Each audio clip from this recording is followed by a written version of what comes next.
Hello friends, সবাইকে আমার ভালোবাসা ভরা নমস্কার জানিয়ে শুরু করছে নীলিমার রেসিপির আরেকটি নতুন পর্ব। আজ আপনাদের সাথে শেয়ার করব নিরামিষ দই পটল রেসিপি। সাদা ভাত, পোলাও, ফ্রাইড রাইস, রুটি, লুচি, পরোটা, নানের সাথে কিন্তু এই নিরামিষ দই পটল রেসিপিটি দারুণ জমে ওঠে। বিভিন্ন রকমের রান্না খুব সহজেই বাড়িতে বসে তৈরি করার জন্য সাবস্ক্রাইব করে নিন নীলিমাস রেসিপিস চ্যানেলটিকে। আর আমার সমস্ত রকম রান্নার আপডেট সবার আগে পাওয়ার জন্য বেল আইকনটা প্রেস করতে প্লিজ ভুলবেন না। তাহলে চলুন কি কি লাগছে দেখে নেব। প্রথমে পটলগুলো একটু করে খোসা রেখে খোসা ছাড়িয়ে দুই মুখ কেটে চিড়ে চিড়ে রেখেছি। 2 কাপ টক দই নিয়েছি, হাফ চামচ জিরে গুঁড়ো, হাফ চামচ ধনে গুঁড়ো ও 1/4 টিস্পুন লঙ্কা গুঁড়ো নিয়েছি। 1 চামচ কাশ্মীরি লঙ্কা গুঁড়ো নিয়েছি। নুন হলুদ তো থাকছেই, নিরামিষ রান্নাতে একটু চিনি না দিলে হয় না, ওই জন্য 1 চামচ চিনি নিয়েছি। সামান্য একটু কালো জিরে, 2টো শুকনো লঙ্কা ও সামান্য একটু গোটা গরম মশলা নিয়েছি। 2টো এলাচ, 2টো লবঙ্গ ও 1টা দারচিনি স্টিক। 7 থেকে 8টা মোটা কাঁচা লঙ্কা, 6টা আমন্ড ও 10 থেকে 12টা কাজু নিয়েছি। হাফ চামচ চারমগজ ও হাফ চামচ পোস্তর সাথে মিক্সিতে পেস্ট করে নেব। আর যে সরু লঙ্কাগুলো নিয়েছি সেগুলো লাগবে গার্নিশিংয়ের জন্য। ঘি লাগবে 1 চামচ, 1 চামচ আদা বাটা লাগবে। প্রথমে আমরা গুঁড়ো গরম মশলাটা গরম জলে গুলে রাখবো। জিরে, ধনে, লঙ্কা গুঁড়ো সাথে একটু হলুদ দিয়ে দেব।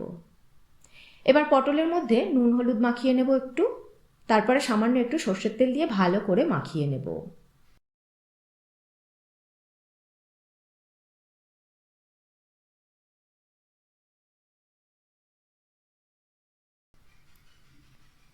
এবার মিক্সিতে চারমগজ, পোস্ত, কাজু, কাঁচা লঙ্কা, আমন্ড একসাথে জল দিয়ে পেস্ট করে নেব।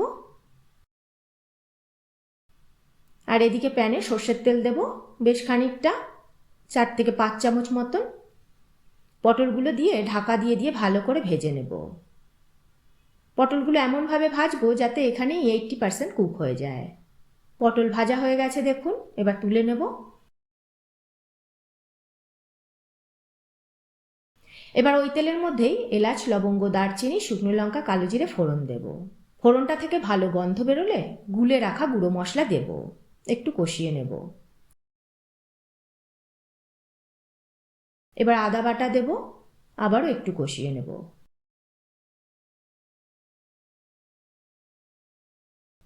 এবার এর মধ্যে কাজু, পোস্ত, চারমগজ বাটার মিশ্রণটা দিয়ে দেব, নেড়ে চেড়ে কষিয়ে নেব।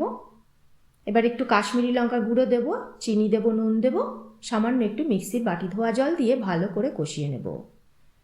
সমানে নেড়ে নেড়ে কষিয়ে নেব। কাজু, চারমগজ আছে, তলায় লেগে যাওয়ার সম্ভাবনা থাকে, তাই আমরা সমানে নেড়ে নেড়ে কষিয়ে নেব। এবার এর মধ্যে ফ্যাটানো টক দইটা দিয়ে দেব, আবারও সমানে নেড়ে নেড়ে কষিয়ে নেব যাতে দইটা ফেটে না যায়।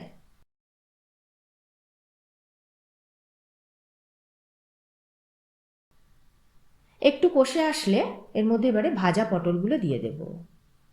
নেড়ে চেড়ে মিশিয়ে ঢাকা দিয়ে 10 মিনিট ফুটিয়ে নেব। আলাদা করে আমরা কিন্তু এখানে জলের ব্যবহার করব না, এই দইয়ের জলেই রান্না হয়ে যাবে পুরো পটলটা, কেননা পটল কিন্তু অলরেডি 80% কুক হয়ে রয়েছে।